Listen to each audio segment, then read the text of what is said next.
Snow fell like powdered sugar over Maplebridge, Vermont, the afternoon my dream was supposed to bloom. I'm Lila Penn, 26, small batch chocolatier, queen of tempering bowls and late-night playlists. I'd spent 2 years building Pen and Pine, my shop on the corner where the brick turns ivy green in spring. Opening weekend looked like a movie. Twinkle lights, steam curling from hot cocoa, kids with mitten strings, couples sharing truffles like secrets. I'd been awake for 30 hours. My hands smelled like vanilla and burnt sugar. My heart felt strangely calm. Breathe, Lila, my best friend, Mara said, tying on an apron. You did it, I smiled, pressed a thumbprint into a tray of sea salt caramels, and told myself to trust the work. I'd sourced cacao from a cooperative in Ecuador. I'd roasted hazelnuts by feel, not thermometer. That night, a critic was coming. Not just any critic, Elliot Crane. New England's palette of record. The guy whose Instagram captions could make or unmake a place with 12 words and a knife emoji. He arrived in a charcoal coat, snow seeding his dark hair. A photographer trailed him like a shadow. Elliot scanned the room with professional boredom. Miss Penn, he said, shaking my hand without warmth. Congratulations.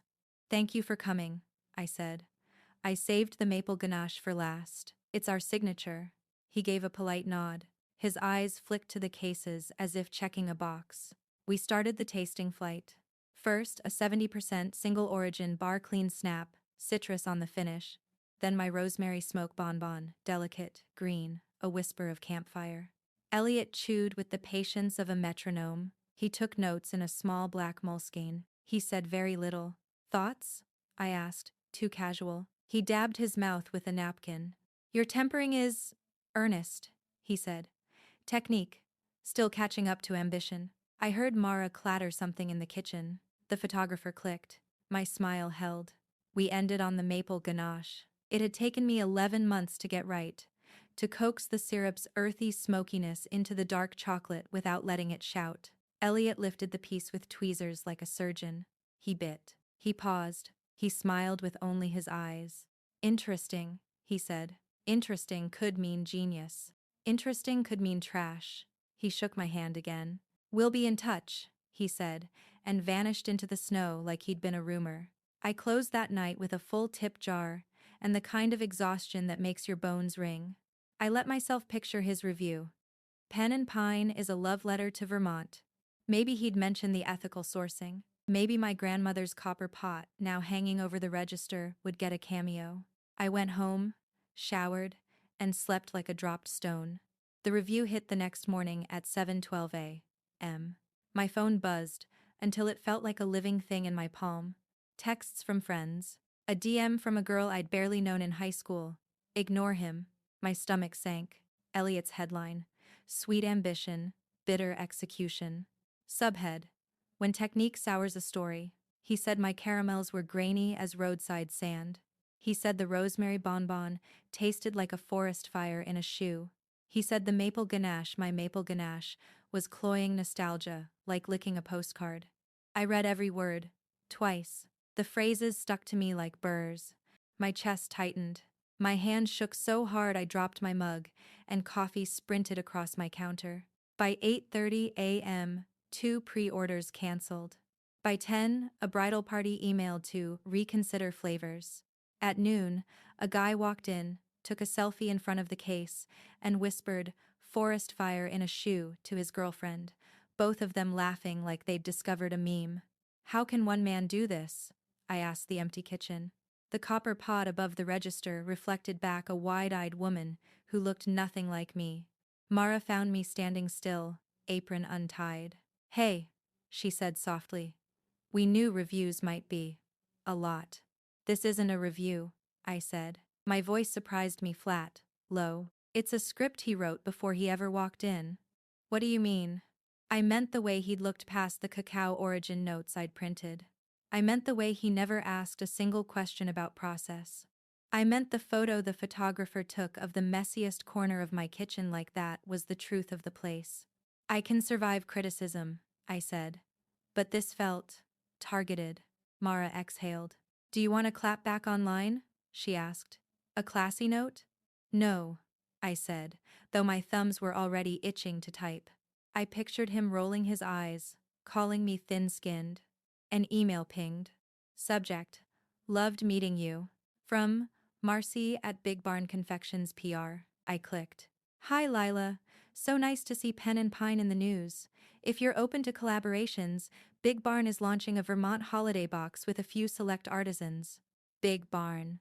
The candy conglomerate with billboards on I-89.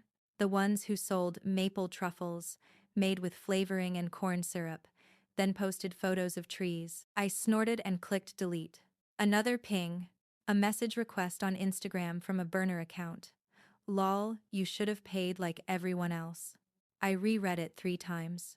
Paid what? Paid who? My scalp prickled. Hey Mara, I said. Can you cover the front? I need air. I stepped into the cold.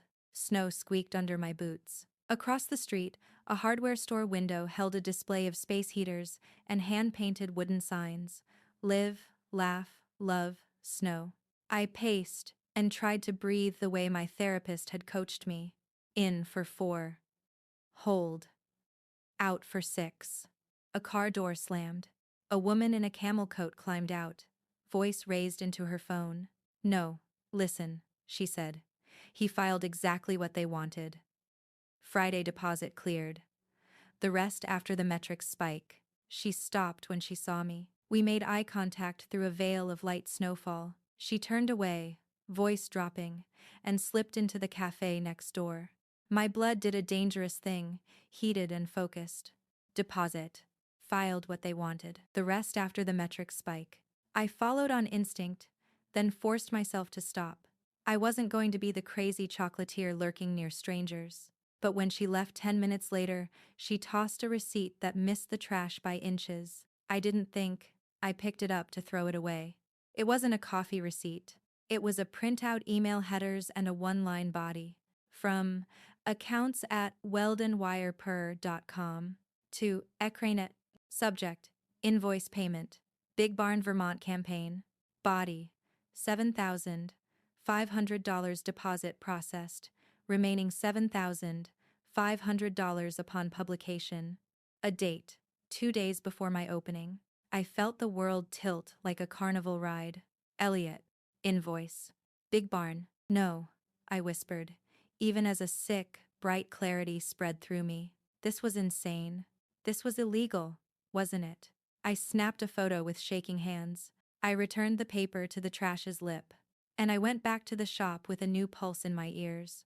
Inside, Mara was mid-argument with a man demanding a refund for chocolates he hadn't bought. I stepped past them, into the stockroom, and closed the door. I stared at the photo. The numbers, the timestamp. A thought knocked quietly. What if this is bigger than you? A louder one followed. What if you can prove it? I opened my laptop and began to search. Weld and Wire PR showed a sleek site with polished photos, thought leadership, strategic storytelling. Clients: hospitality, food and beverage, influencers. I clicked their team page. There she was, the camel coat woman. Marcy Wire, partner. My phone buzzed again. A DM from a small bakery owner in Montpelier I'd met at a farmer's market. We got scorched by Crane last year, she wrote. Same wording he used on you. I heard rumors well, call me. Same wording. I swallowed hard. The copper pot on the wall seemed to pulse with me. I thought of my grandmother, who'd taught me to temper on winter afternoons when my parents were fighting 2 rooms away. Chocolate is stubborn, she'd say, lifting and pouring, lifting and pouring. It wants to stay chaotic. You have to coax it to shine. Coax it to shine. Elliot had tried to keep me in the chaos. Big Barn had paid to tip me into it. I sat, breathing, and in that quiet I felt anger slip into place like a tool in my palm. Not wild, surgical. I'm not clapping back, I told the copper pot, which was as good as telling my grandmother. I'm going to pull the thread. I drafted a message to the Montpelier baker. Then another to a coffee roaster in Brattleboro, whose pop-up had been savaged. I asked for dates, screenshots, anything. I opened a new notebook file and titled it, Receipts. Then I began a list. 1. Email. Photo $7,500. Deposit W and WPR to E. Crane. 2. Similar language between reviews. Compare phrases. 3. Businesses hit near big barn launches. 4. Marcy wire call, metrics, spike, etc. Mara? I called, voice steady. She cracked the door. You okay? No, I said. But I know what to do. Her eyes narrowed the way they do when she's deciding whether to jump with me. Plan? First, we keep the shop open, I said. We don't let a man with a pen decide our hours. Love that, she said. Second? Second, I said, tapping the notebook. We find facts. We don't speculate online. We gather receipts.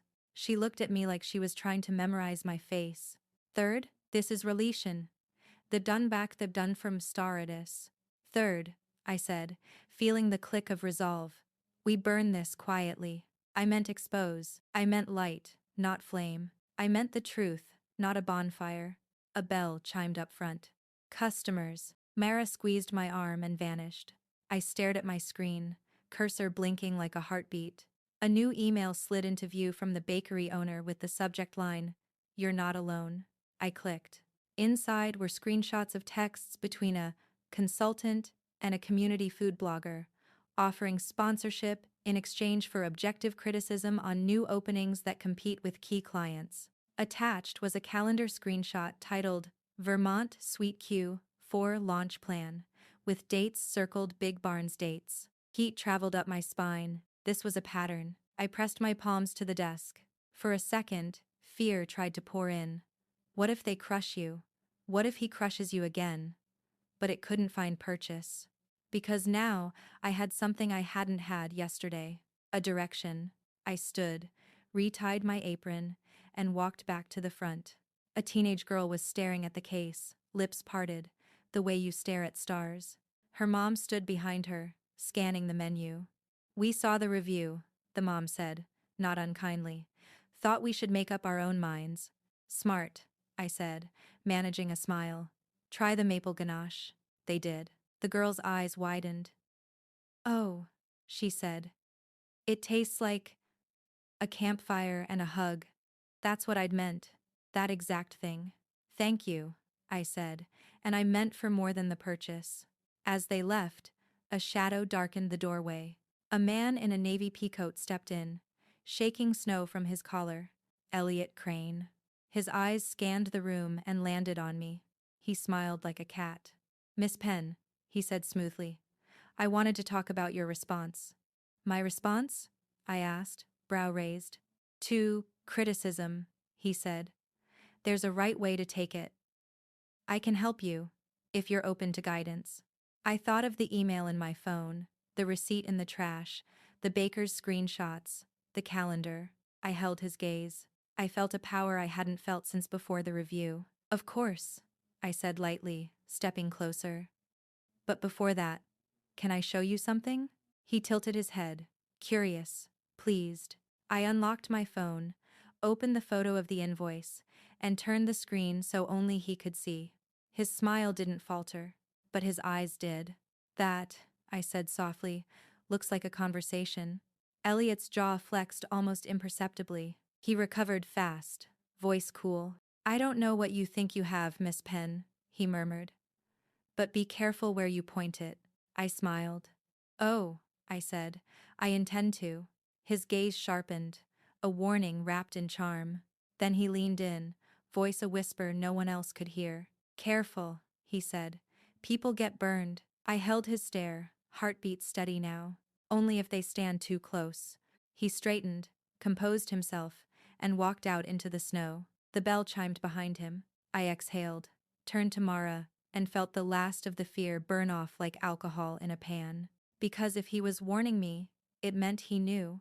And if he knew, it meant there was more to find. I glanced down at my phone as it buzzed again. A new DM. Anonymous. Subject. You didn't get this from me. I tapped. What opened made my blood go cold, and then very, very hot. The anonymous DM contained a single line and a link. You didn't get this from me. Folder. Vermont campaign internal. My thumb hovered. Mara caught my face as she restocked the raspberry bark. Bad? She asked. Potentially the opposite, I said. Cover me? She nodded, eyes alert. I ducked into the stockroom and tapped the link. A folder opened with neat subfolders: invoices, notes, targets, audio. A name repeated on half the PDFs: Weld and Wire PR. Another name repeated on the invoices: Fiddlehead Consulting LLC. I felt a low, grim thrill. I clicked targets. There was a spreadsheet titled Q4 Vermont Suite Risk Matrix. Columns: competitor, location, key weakness, action, talent, publish date, KPIs. Row 12 read: Penn and Pine Maple Bridge. New, unproven. Artisan supply unstable. Pre-launch tempered expectations. Piece plus week 1 takedown E. Crane 11/18 and 11/25. Bounce rate, comments, sentiment. My mouth went dry. They'd scheduled me like a meeting. I clicked audio. There were 3 files. I put in my earbuds and pressed play on the first. A coffee shop ambiance hissed. A woman's voice polished. A familiar edge. Marcy spoke low. Same structure as Montpelier. Pre-sell earnest but uneven. Then hit the nostalgia angle hard. Vermont loves to be told it's corny. A man answered, smooth and bored. Elliot. That'll cost extra, he said lightly. Maple Stories travel, double the rate. Think you said he'd buy love, Marcy laughed. We already sent the deposit. My cheeks went cold and hot. Cold and hot. I scrubbed a hand over my face and replayed the last 10 seconds, just to be sure I wasn't hallucinating. They were talking about me like I was a flavor profile. I dragged the file into a duplicate folder and copied it to a thumb drive I kept for recipe backups. On the second audio, Elliot referenced the Montpelier takedown. On the third, he mentioned, updating the phrasing: if she leans into ethics, people love a scold. I pulled my earbuds out and stared at the copper pot over the register. Grandma, I whispered, are you hearing this? The bell chimed. I snapped back to the present. When the last afternoon rush thinned, I called someone who might know how to hold a match without burning down the house. Theo Park was a reporter at the Green Mountain Ledger, a weekly that printed on thin, gray paper and did long features about school board budgets and maple syrup fraud. We'd met at a harvest fest when he bought a bar and asked too many questions about fermentation. He answered on the second ring. Lila? I was just reading the mauling. You okay? I have something, I said. Something you're going to want to see. But we have to do it right. Right, he said, voice sharpening. You at the shop? In the back, I said. Doors unlocked. He arrived 20 minutes later, hair dusted with snow, eyes taking everything in like a human camera. I showed him the spreadsheet first. His eyebrows climbed. Then I played the audio. He didn't speak until it ended. Okay, he said, careful. Okay, if this is real, it's pay for play with a side of fraud. But we need chain of custody. We need corroboration. I can get more, I said. There's a pattern. Other owners. Same phrasing. I have a PR email that looks like a payment confirmation. Theo rubbed his jaw. Weld and Wire has a lot of friends. They'll lawyer up. And Elliot, he'll act wounded and righteous. I know, I said, chin up. I'm not going to blast it on Instagram. I want to build it right. You help me verify. Meanwhile, I pull my community close. Meaning? Meaning I partner with people who tell the truth, I said. Small reviewers. Honest palates. No envelopes. Theo's eyes warmed by a degree. Parallel tracks, he said. Soft power and hard proof. We'll need a sting, I said. He blinked. A what now? Not the dangerous kind, I said. A friend composes PR for a new artisan. See if Weld and Wire offers a criticism package. Something we can document. Theo exhaled. That's entrapment adjacent. It's a test, I said. If they're clean, nothing happens. He glanced at the copper pot like it could judge. Fine, but we keep it legal. Screen recordings. No misrepresenting identities that cross lines. I texted my friend Sid Mara's cousin, who ran a tiny cider label and had done PR out of sheer necessity. Hypothetical. If you posed as PR for a fake chocolate brand, Could you get W&W to quote a criticism strategy rate? He replied with 3 knife emojis, and, say less. By closing, we had a plan. Theo would start calling sources from the baker's screenshots. I'd compile a phrase bank from Elliot's reviews to show repetition. Sid would email Weld and Wire in the morning, phishing. At 8:03 p.m., as I was mopping, my inbox pinged. Subject: CEASE, and desist defamatory conduct. From legal@weldandwirepr.com. My vision tunneled. Dear Miss Penn, it began. It has come to our attention that you are making and soliciting false statements regarding our firm and our clients. Cease immediately or face action, they knew. I forwarded it to Theo. He typed back, don't respond. I'll loop our counsel. Then another ping. A state inspector's email. Unannounced visit scheduled tomorrow morning. I laughed, a sound that didn't feel like mine. Of course, I said to the broom. Of course they did. Mara peered in. You okay? Health inspection, I said, showing her the email. At opening, she swore softly. Then we give them the cleanest kitchen this state has ever seen. We stayed until midnight. We scrubbed, labeled, recalibrated thermometers.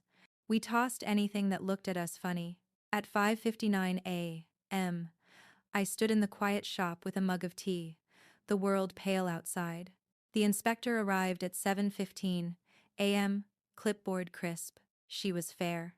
She was thorough. She found a minor infraction, a backup thermometer 1 degree off, and a sticky note near a sink.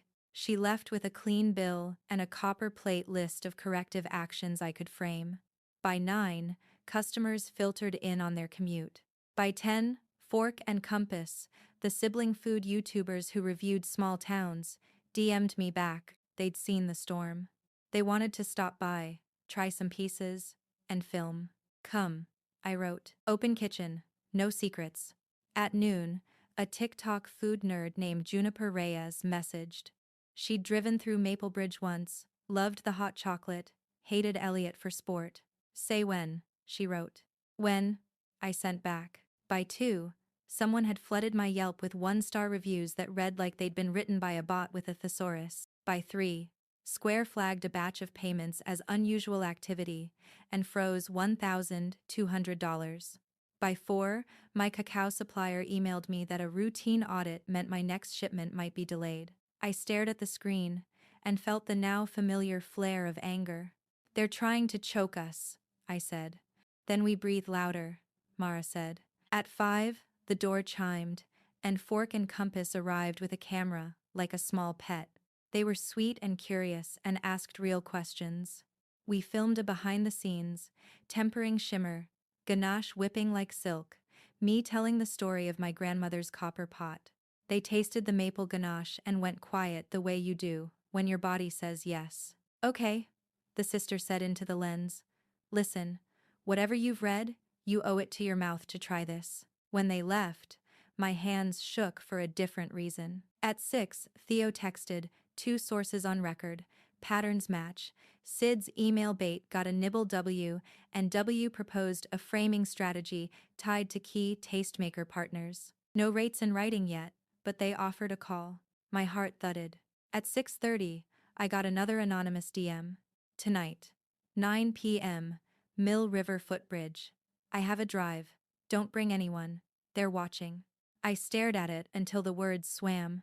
Absolutely not, Theo said when I called. I won't be alone, I said. You'll be invisible.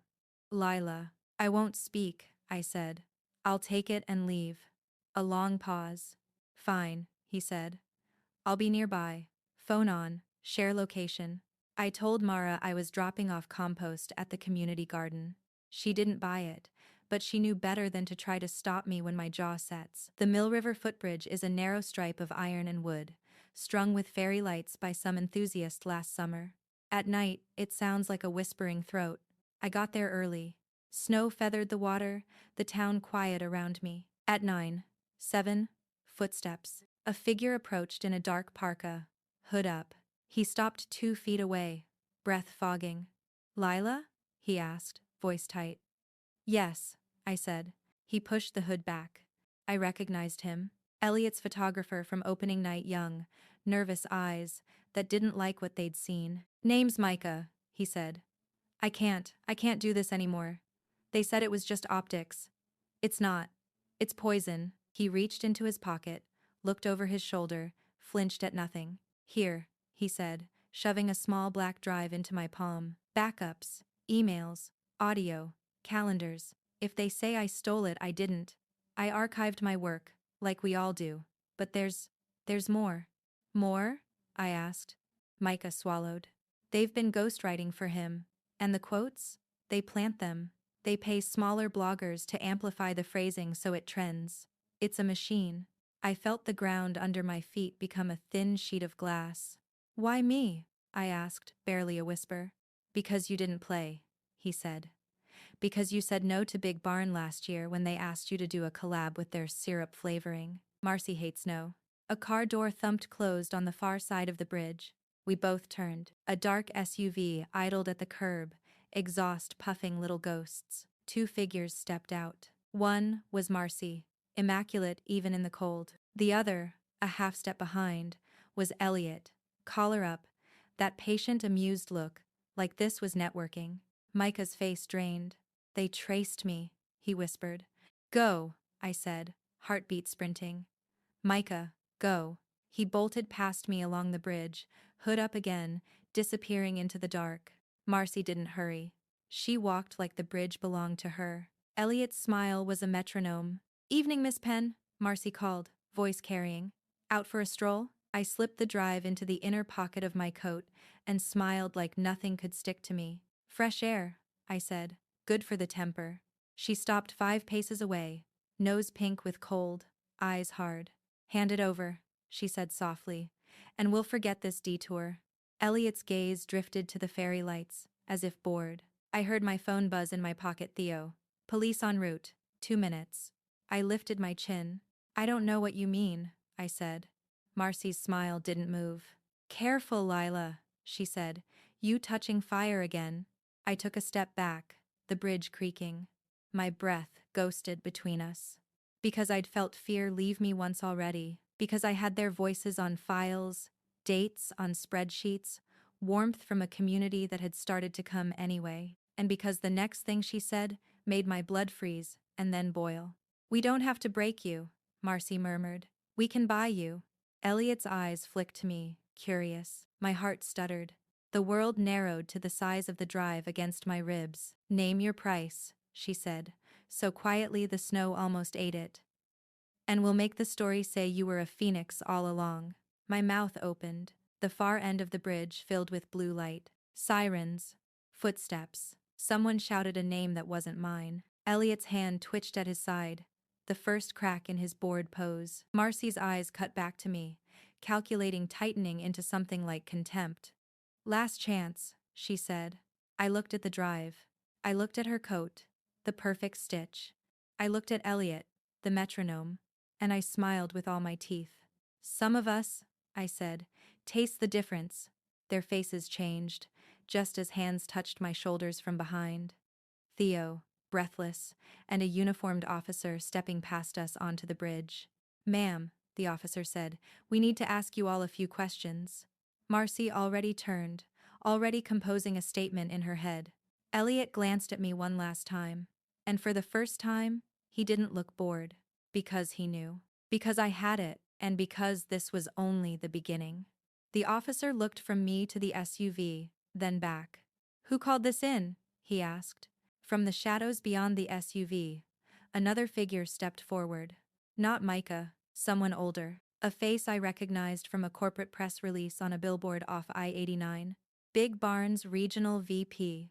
He smiled, shark bright, and the night dropped a few degrees. The Big Barn VP's smile was a weapon polished, practiced, lethal in its calm. He stepped into the wash of blue police lights, coat immaculate, shoes that didn't even crunch the snow. "Evening," he said smoothly, extending a gloved hand as if this was a cocktail mixer and not a confrontation on a freezing bridge. "I'm Garrett Lone, Regional Director for Big Barn Confections. I think there's been a misunderstanding." Theo's camera phone was already up, subtle, half hidden in his coat. The officer's eyes flicked between us, confused. A misunderstanding? I repeated, my voice sharper than the air. Your PR firm bribed a critic to destroy my business. Garrett chuckled the sound of someone who'd practiced charm until it became armor. Bribed? He said. Miss Penn, that's a very serious word. Our firm engages influencers for strategic partnerships. If certain writers share their professional opinions, that's their prerogative. Professional opinions that come with wire transfers. I shot back. I could feel the drive pressing against my ribs, like it was burning a hole in my coat. Garrett's eyes flicked, barely, to my pocket. He knew. The officer cleared his throat. All right, folks, let's step off the bridge. We can sort this at the station if need be. Marcy was all graciousness. Of course, officer. I'm sure Miss Penn is just under a great deal of stress. Her tone managed to pity me and insult me at once. I didn't move. Theo, standing at my shoulder, said quietly, You're being recorded, Mr. Lone. So please continue explaining how this misunderstanding works. Garrett's jaw flexed, the only visible crack. I have nothing to hide, he said. But this young woman, I'm not young, I snapped. I'm a business owner who watched 2 years of work crater because you paid for lies. The officer stepped between us then. Ma'am, he said, voice cautious.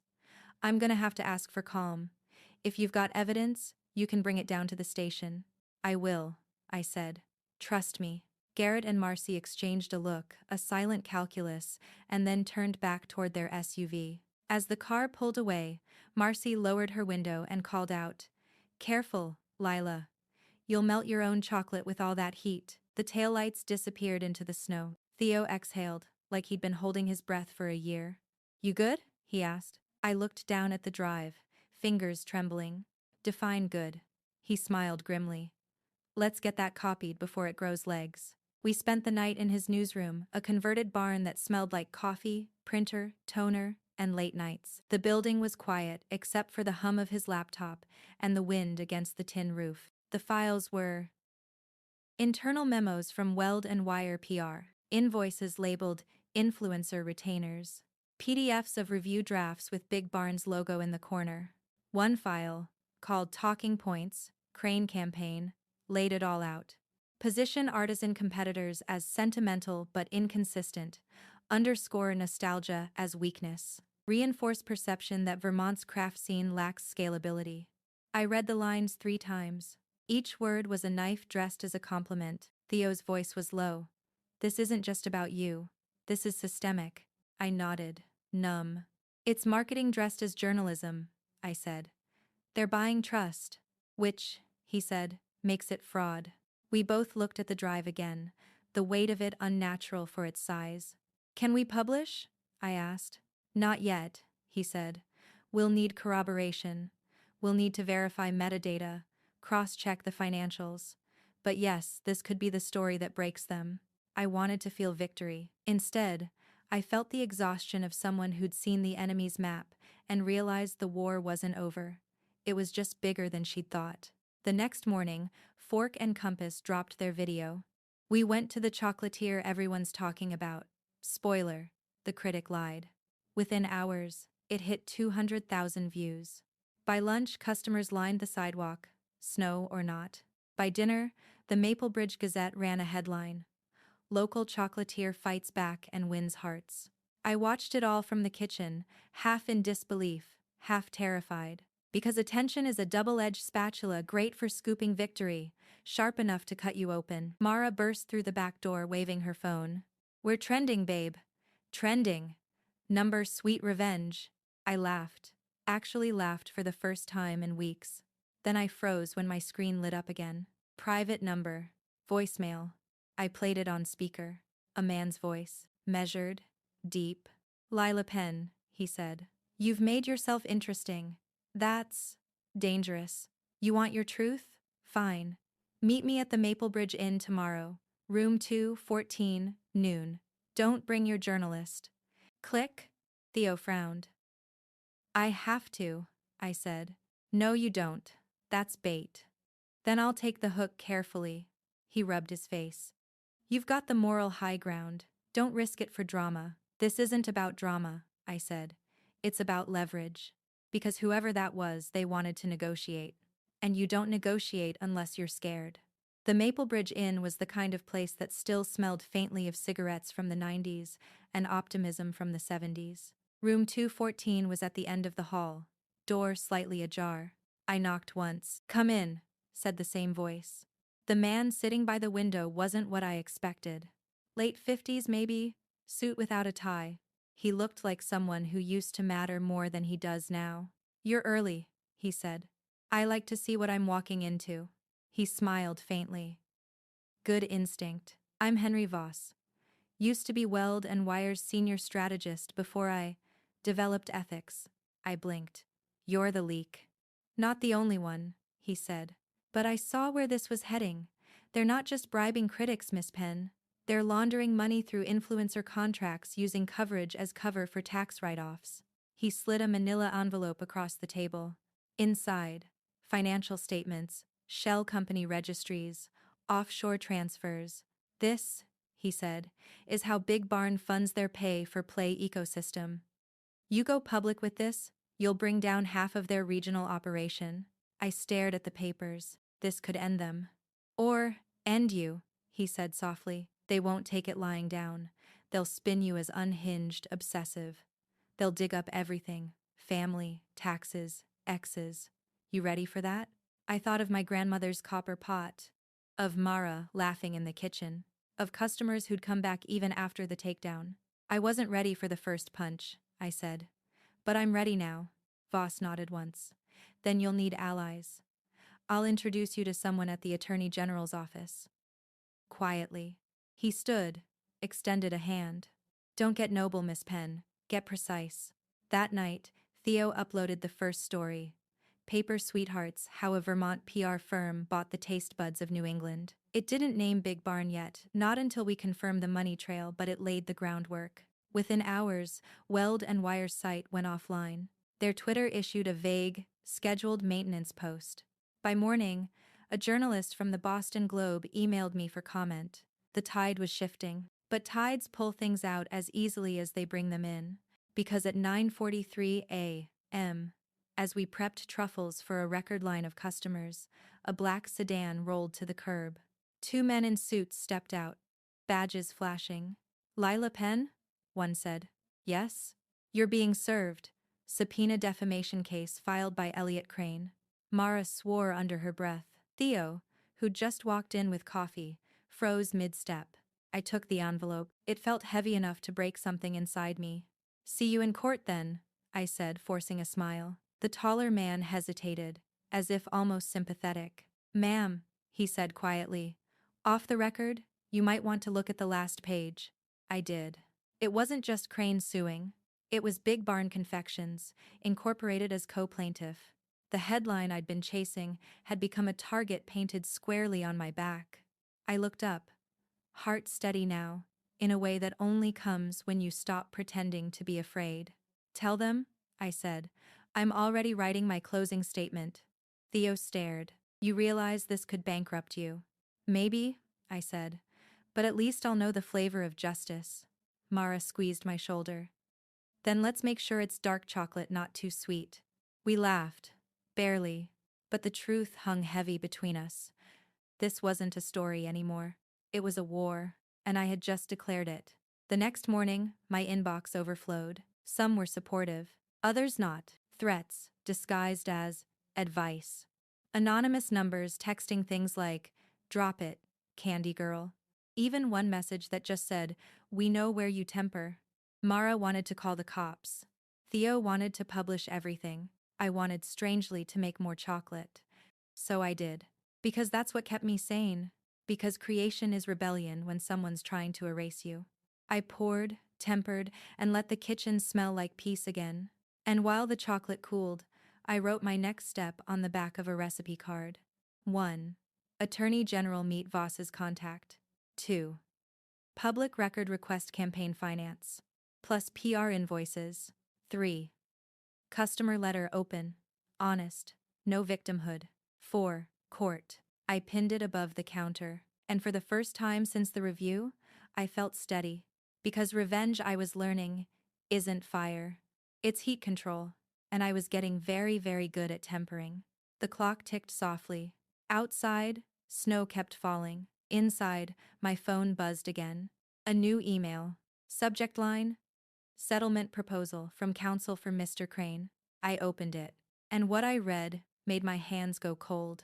In exchange for dropping the case, our client is prepared to issue a public apology and transfer ownership of the Pen and Pine trademark to Big Barn for undisclosed compensation. They weren't just trying to silence me. They wanted my name. And that was the moment I knew there was no backing down. I wiped my hands on my apron, picked up my phone, and called Theo. "Get your camera," I said. "We're going live." The night I decided to go live, the air in Maplebridge felt electric, like a storm that hadn't chosen its direction yet. Theo set up the tripod between the display case and my copper pot, the camera's red light blinking like a heartbeat. Mara checked the sound levels, her hands steady even though I could see the tremor in her jaw. "You sure you want to do this?" Theo asked quietly. "Once you hit record, there's no unhitting it." I nodded. "They already tried to steal my name. Might as well make sure they don't get my story too." He counted down. 3, 2, 1. The lens focused. My reflection stared back, tired eyes, cocoa smudges on my apron, no script. "Hi," I said. "My name's Lila Penn. I make chocolate." I paused. The silence hummed. "Some of you heard about my shop because of a bad review. Some of you heard because I fought back. But what I'm about to tell you isn't just about me, it's about the truth, and how easily it can be bought." Theo zoomed in. My voice steadied, gaining heat. "I have proof that a critic, Elliot Crane, accepted payments from a public relations firm, Weld and Wire, funded by Big Barn Confections. They created fake narratives to bury small artisans and promote corporate brands. I was one of their targets." I lifted the thumb drive. "This little thing contains invoices, emails, and recordings. I've shared copies with independent journalists and the Vermont Attorney General's office. So if anything happens to me, or this shop, the truth's already out." Theo's eyes widened slightly. He hadn't known I'd already sent the files. I continued, softer now. "This isn't about revenge anymore. It's about fairness. About people like me who pour everything into what they love and get crushed because someone richer decided they should." My throat tightened, but I kept going. "I'm not closing Pen and Pine. I'm not settling, and if you believe in something, anything, don't sell it cheap." I took a breath. "And to Big Barn, to Weld and Wire, to Mr. Crane, this isn't a threat, it's a promise. You can't buy everyone." Theo ended the recording. For a second, no one moved. Then Mara whispered, "That was fire." Theo exhaled. "It's also a lawsuit waiting to happen, but the right kind." We posted it. Within an hour, it exploded. Number, Sweet Revenge, hit 1 million views overnight. Independent journalists, small creators, even mid-tier influencers started digging. Everywhere, people were comparing Elliot's old reviews, finding recycled phrases, noting that every takedown coincided with a Big Barn campaign. The next morning, the Boston Globe ran it above the fold. "Bribes and bitter notes. Scandal rocks New England food media." Big Barn's stock dipped 6% in 2 days. Weld and Wire locked their social media accounts. Elliot went silent. It was working, until the smear campaign began. An anonymous Reddit thread claimed I had fabricated the evidence. A source leaked that Theo and I were romantically involved and had conspired for clicks. Local blogs suddenly published sponsored stories calling Pen and Pine a fraud built on pity. It was textbook. And it almost worked. Almost. Because for every troll in the comments, 10 real customers showed up in person. They lined up in the cold with hand-painted signs that read, "Small batch, big heart," and "We believe Lila." Fork and Compass came back for a follow-up video. Juniper Reyes posted a reaction titled "Corporate Chocolate versus the Girl Who Tempered Justice." Within hours, I wasn't the story anymore, the movement was. Sweet Justice, they called it. Thousands of small businesses started sharing their own stories of being buried by fake reviews. It was chaos and hope, all melted together. But Big Barn wasn't done. At 2 a.m., I got a call from Theo. He sounded shaken. Voss, he's missing, he said. Didn't show up to meet the AG rep. His apartment's been cleaned out. I sat up, heart hammering. You think they… I don't know, Theo said. But this just went from civil to criminal. Outside, wind howled against the windows. I felt something cold and certain settle in my chest. This ends tomorrow, I said. All of it. The next day, the Attorney General's office called. They'd confirmed the bank transfers. They were opening an investigation. Miss Penn, the investigator said, we'll need you to testify if this goes to trial.